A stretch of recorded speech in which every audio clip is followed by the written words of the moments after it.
Бид өнөөдөр тоо томшгүй болон үзэл бодлын урсгал болж байна. Энэ дунд нэгэн зүрх бий болох. Ингээд үзэл бодлын зүрх дээр уулзцаа.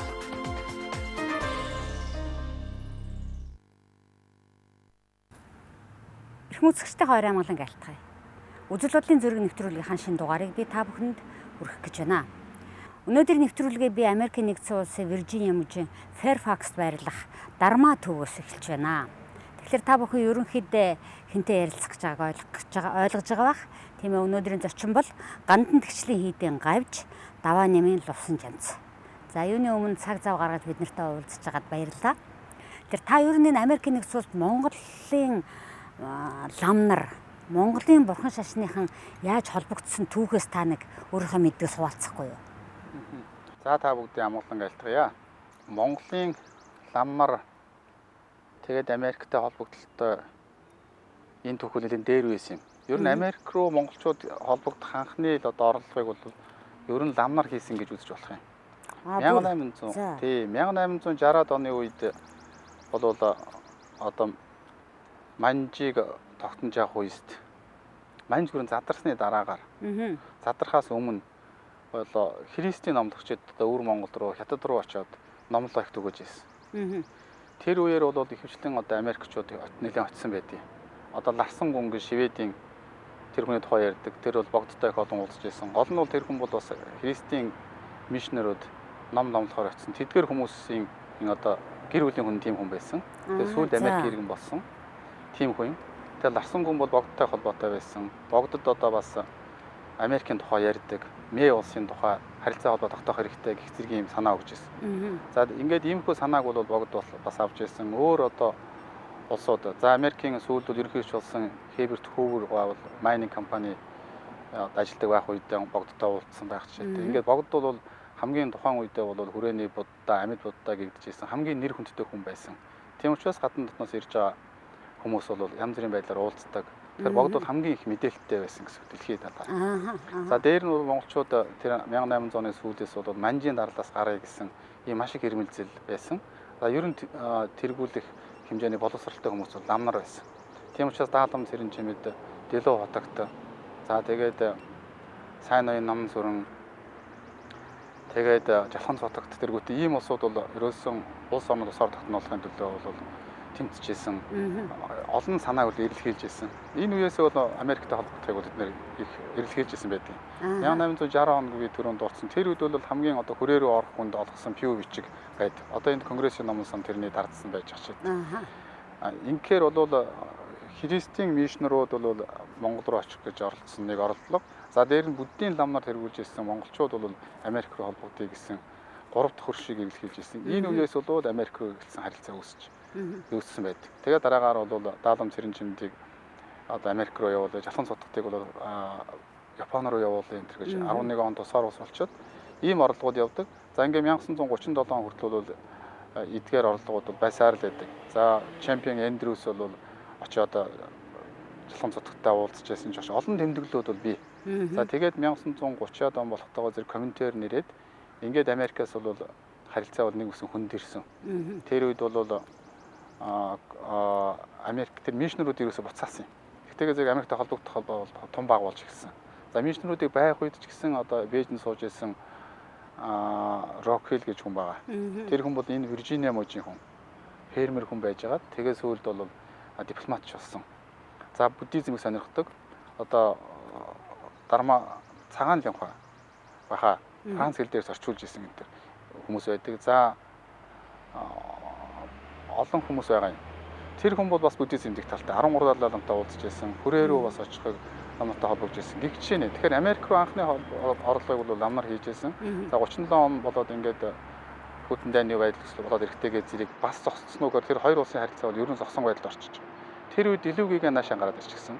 Хэлмэгдэл бий болсон тий. Тэгээд Дэлүүгийн наашаа гарч ирээд энтгээр төвдөр дамжаад ингээд бол 1949 онд Дэлүүгийн ирсэн.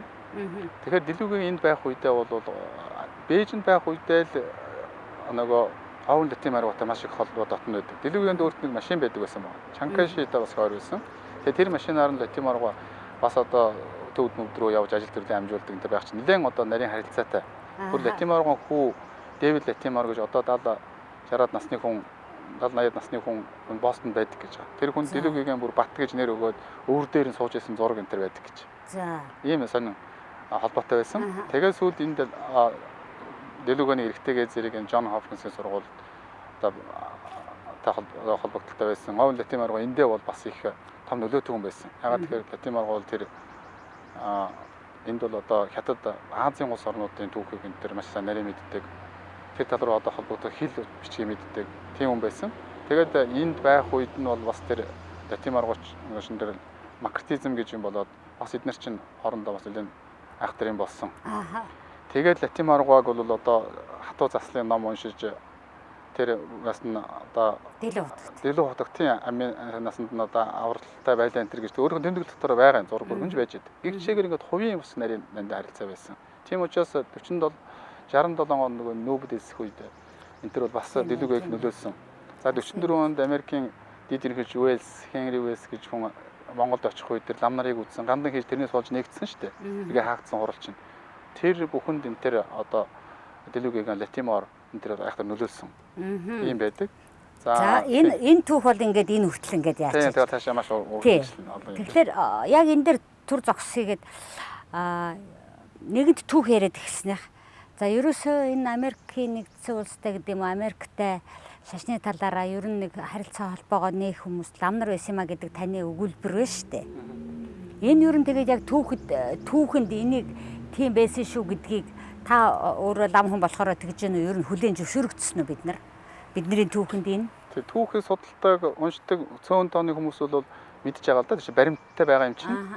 Тэгээд яг хуу тэрийг лам нар гэдэг талаас нь бол одоо бид бол лам нар юу хийвэ гэж талаас нь харахтайгаа зэрэг богдгийгэн жалхан цутлагтайгаар Дэлүгэгийн гихшээтэйгээр тийм даалам цэрэн чимэд ингээд энэ хүмүүсийн одоо хийж байсан зүйлсүүдийн ингээд туугаад Америкуудтай хэрхэн холбогдож байсан ямар бичиг баримт явуулж байсан гэх үзэгтэйгээ зэрэг бол лам нар яалтчгүй Америк руу холбогдох суурийг бол тавьж байсан юм байна гэсэн дүгнэлтийг бол бид хийж байгаа. За түүхч хүн бол бас тэрийг авч харах нь мэдээж. Гэхдээ лам нарын одоо гүйцэтгсэн үүрэг энэ юмаа гэж тод томроо бичээд эсвэл түүхэнд одоо нэлээд зан хүмүүс мэддэг хэмжээнд одоо гаргаад тавьсан энэ юм бол одоохондоо харагдахгүй л. Ер нь одоо ингээд монголчуудад өөрсөнд нь иймэрхүү сүм хийд байна уу? Та бүхэнтэй яаж холбогдож монголчууд яаж энэ уламж шашнаа шүтэж яах эрх нь одоо хэр хангагдчихээн гэж бодох юм. Одоо би их тийм улс төрийн асуулт тавьчлаа л да. Монголчуудын сүм хийдийн эхлэл болвол одоо Дэлүгэгийн 49 онд ирээд тэгээд энэ Балтиморт анх ирж яхад тэгээд тэнд онх сүм энэ байгуулсан байдаг. Тэр бол монголчуудын одоо үүсгэсэн сүм гэж үзэж болно. Тэгвэл тэнд бол тэр бүгд найрамд Монгол ард улсын хүмүүс бол одоо цагаачлаад ийшээ дөрвөд байхын тэр нь том баг байсан. Тийм учраас хөвчлэн цагаачлж гарчсан халимгууд Дэлүгэнийг хүрээлж сүм хийд байгуулж байсан. За дараа нь Дэлүгэний бол шав Жамбал Доржгаа гэж манай одоо Балдансын хошууны хүн ирсэн байна. За дараагаар нь бол Намжил Даалам гэдэг хүн баруун иргэд ирсэн байх жишээтэй. За тэгээ Ёндан Жамцгой гэж хүн бол сүүл болтол энд байж байсан. Гэхдээ эдгээр хүмүүс бол тэр монголчуудын байгуулж байсан сүм хийдэн төлөөл болж байсан гэж үзэж болно. За тэрний яг болох юм. За нөгөөх бас нэгэн хийд бол Ажээ гэгэний одоо байгаа тэр бүлэмэгтэнд байгаа хийд байгаа. Тэр бол бас монголчуудын одоо ирж очдог байсан гэж сэжин байгаа. Гэхдээ тэр бол төвдний хийд. Далаа багшийн ах Дагцар Римбүчи гэдэг хүнд Индианагийн их сургуулиас одоо профессорууд газар олгоо тэн дээр өөрийн хийд бариад тэгээд тэнд зөвхөн төвдийн соёлын төв гэдэг байсан. За тэгээд тэрийг сүүлд одоо бас 11 жилийн өмнө Төвд Монголын Buddhist Cultural Center, Tibet Mongolian Buddhist Cultural Center гэж нэр өгөөд Ажээгийн суудаг болоод ийм болгосон. За тэр үеэр нь одоо хамламгай бид нэр энэ төр нээлтэнд нь оролцож байсан. За тэрний дараа жилээс ер нь Америкт бас монголчууд өөрсдийн тийм сүм хийдүүд буддийн шашинтай монгол хүмүүс олон байна. Гандан хийд бол уцаа идэвхийлээд юм гаргая гэсэн ийм санаагаар хамламгай манай тамгын газрын дарга Эрдэнэгуугаа бид 8 хотоор орж ирсэн. Вашингтонд ирж ирсэн. Хэдэн оны үед вэ? За тэр бол 2008 он.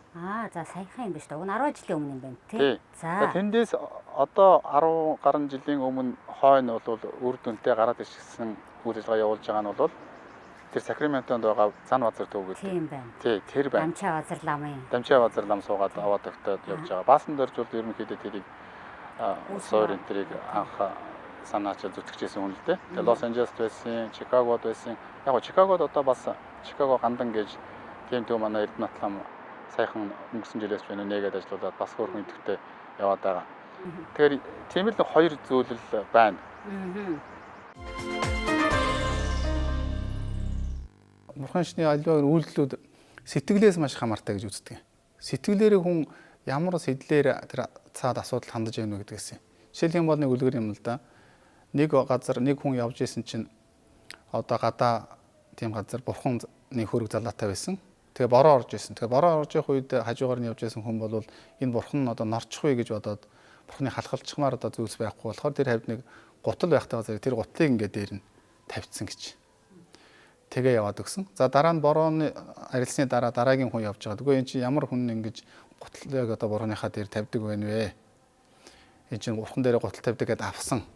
За тэгэхээр энэ бол аль нь одоо буюу юм бэ? Аль нь зөв юм бэ? Буруу юм бэ гэж. Тэгэхээр тэрийг бол бурхан багш хэлэхдээ энэ бол хоёулаа зөвөө гэж. Тэгэхээр аливаа хүний өөрөө ямар сэтгэлээр, ямар нөхцөл байдалд яаж хандж байгаа гэдгээсээ л асуудал хамаартай болохоос биш. Юуг хаана яаж тавив гэдэг тэр үйлдэл нь бол буюу эсвэл цаг хугацаа нь өөрөө нэг чухал зүйл биш юм аа.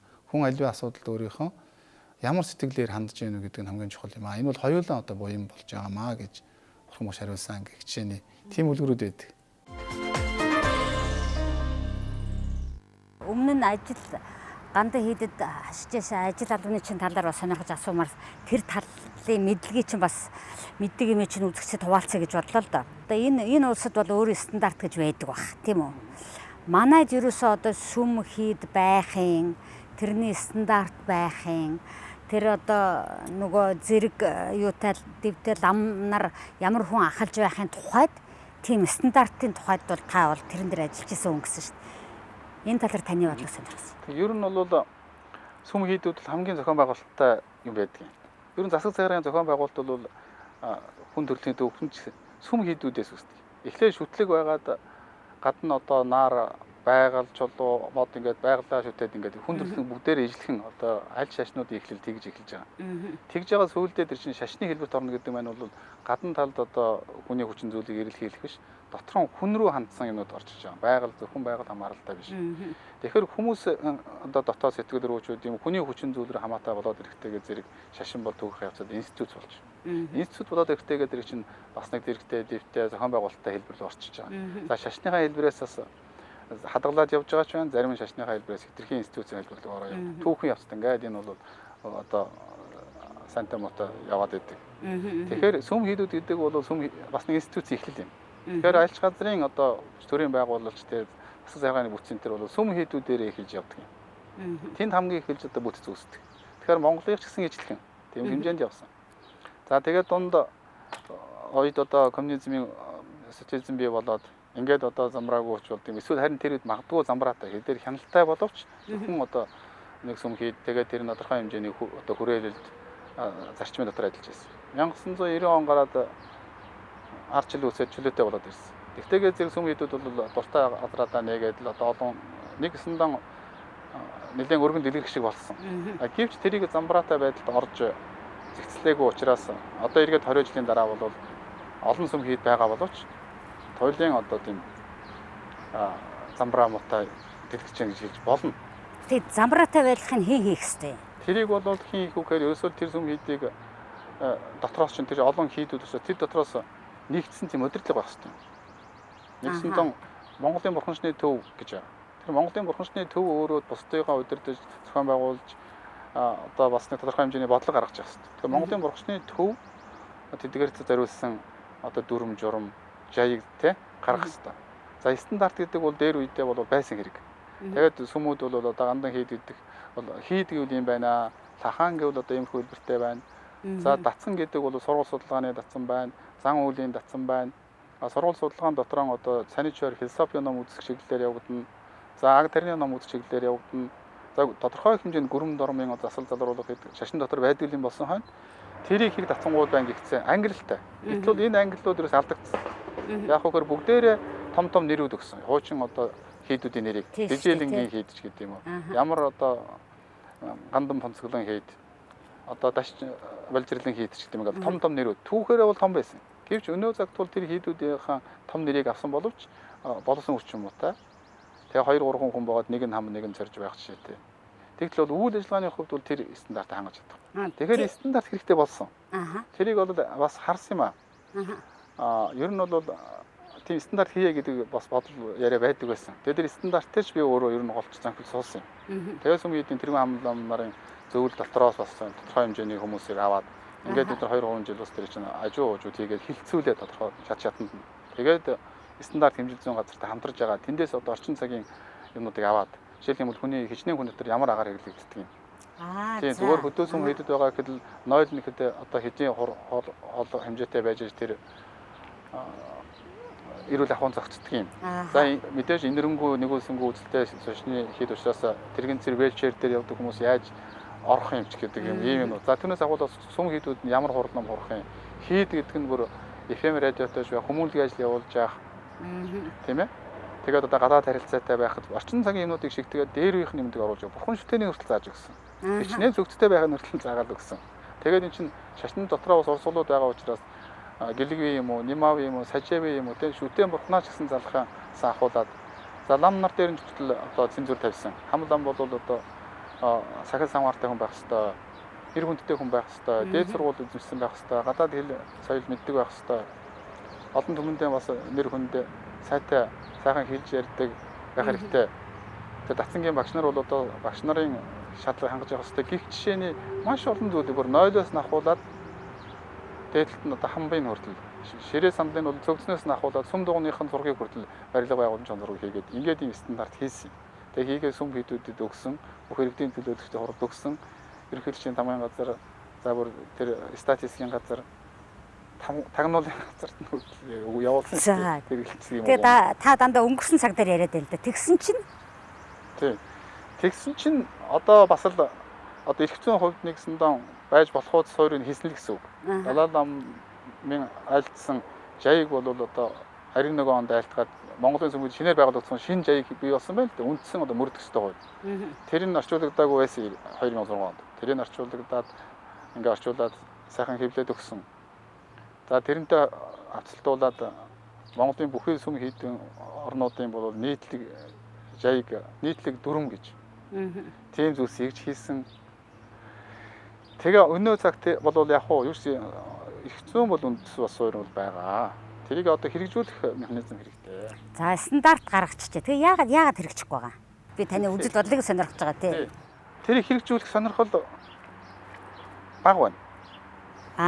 Нөгөө тал дээр тийм тэр жоохон төрийн зүгээс бас жоохон анхаарал тавих хэрэгтэй. Шашны хүмүүс санаачлагтайгаар хэрэгжүүлэх хэрэгтэй.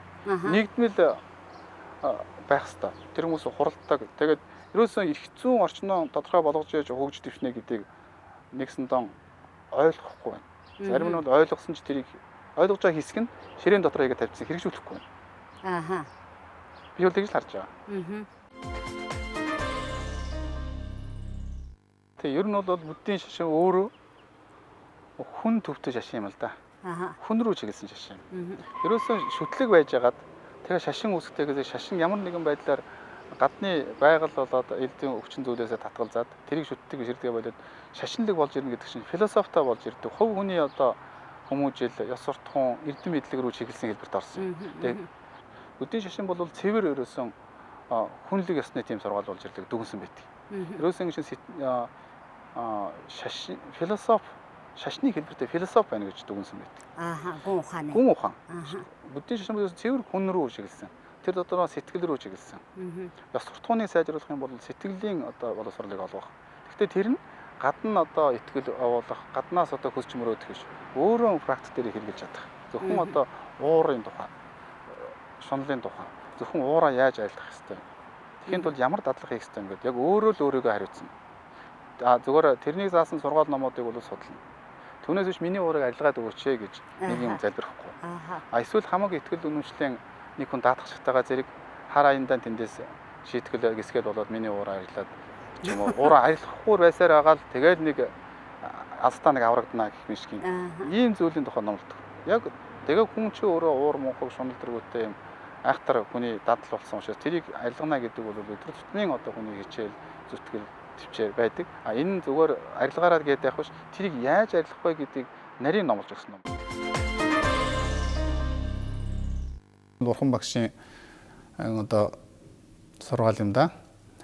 нэг хүү одоо хаан өөрийнхөө хоёр хүүд одоо хаан төрөө өгөөгээд тэдгээр тэр хоёрын бол ухааныг болсон хэмжээ гэж бодоод тэгээ багахан хэмжээний мөнгө өгөөд тэгээ энэ мөнгөөр та хоёрын ордныг бол одоо дүүргээ гэж хэлсэн. Тэгтээ зэрэг тэр нэг хүн бол багахан мөнгө учраас янз бүрийн эд таваар одоо хямдхан юмнуудыг маш их авсан гэж. Нөгөө хүн болохтойгоо зэрэгөөсөө ганцхан хүжил авсан. Тэгээд тэр сайхан үнэртэй хүжийг асаагаад тэгээ сайхан үнэрээр бол ордныг бол одоо дүүргэж чадсан. Тэгээ хаан бол тэр хоёр дахь үгээ бол их үнэлжээ гэж. Одоо 3 сая хүн амдаа харьцуулах юм бол харьцангуй олон хүн гадаадад амьдарч байна л да. Харамсалтай нь монголоор огц ярьдгүй Америкийн иргэн тэгсэн мөртөө монгол хүүхдүүд өсөөд хүмүүжээ сургууль соёлд яваад эхэллээ. Энэ хүмүүсийг яаж тэр нэг тийм ондоошилд би монгол хүн шүү, би чинь ийм шашинтай хүн шүү, би чи ийм имийг сүсгэлж үндсэнтэй зүйл гэж ойлгодог гэдэг энэ одоо хаана хэн хийх вэ? Энийг бол энэ ч нэг бас дархлаа байхгүй юу? Энэ дархлаа гэж энэ суулгуудын гэхээр нэг ах эрдэмтэн профессор их мундаг гэгээ дээрээ суулгаад байдаг биш. Хамгийн гол нь бидэнд байгаа дархлаач бидний эмээ өгөөс олгосон байдаг. Цагаан сарынхаас яж заншлаар ингэдэг юм шүү залууд юм гээл те. Энэ хүний ихтэйжлэхэн. Тэгээ монголч гэсэн юм за минийхөө лам бурхан ирдгэн 3 хүмүүс тавьчихъя. 3 ертөнцийг битүүний орой тойрдгийн гэлээ гэж. Энэ чинь соёл. Бүгдээрээ л адилхан энэ өөртөөхөө шашинтай холбогдсон соёлууд. Тэгээ тэр соёлын тэр хүмүүсийн дархлаа болж байгаа. Тэрийг хийн хийдэг өвөө эмээ ээж аав нь сургаад өгчдөг. Тэгэхээр ээж аав л өөрсдөө тэр ёс заншлаа уламжлалгаа жоохон санаа тавиад тэрийг хүүхдүүдтэй заагаад өгчих хэрэгтэй байна. Тэгээ тэр ямар хэрэгтэй гэж энд бас л Америкийн соёл Европын соёл авчлаа шүү дээ. Тэр Монголын соёлоор яах юм гэж бодож байгаа. Тэгэхээр өөрийнхөө харьцуулах юмтай болдог хүн чинь. Өөрийнхөө соёлыг мэддэг хүн чинь өөрөө үнэтэй юмтай хүн чинь хүний үнэтэй юмыг хайрлаж чаддаг. Хүний соёлыг ойлгож чаддаг. Бүгдээ харьцуулаад бид нар юу ч юм байна. Тэр гайхалтай юмтай байна гэж бодохгүй болдго юм. Ажилтгэн юм байна гэж. Өөрөө юу чгүй тэнд гайхалтай юмтай хүн чинь хүний хэлсэн үг хийсэн үйлдэлийг дагаад явчихдаг. Тэгээд дагаад явна үз гэж хамаагүй шүү дээ гэж бодож болох юм бас. Тэгэхээр улс орон өөрсдөө бас тусаар тогтнолтой байх өөрийнхөө одоо энэ өөрийнхөө цөөвтөр хүмүүстэй тусгаар энэ байдлыг хадгалж байх шаардлага бол заавал байж байгаа. Тэгээ энд чинь тэр үнэт зүйл нь нөлөөлдөг байна. Тэр цөөхөн хүн чинь Монгол ёс заншлаа мэддэг, монгол хэлээрээ сайхан ярьдаг. Тийм хүмүүс Монголоо хайрлан Монгол руугаа одоо эргээд эдийн соёлыг олж агаад тэнд очиж ажиллана. Тэгэхгүй зөвхөн л энд байгаа бол энэ зүгээр л байдаг Америк шүү дээ.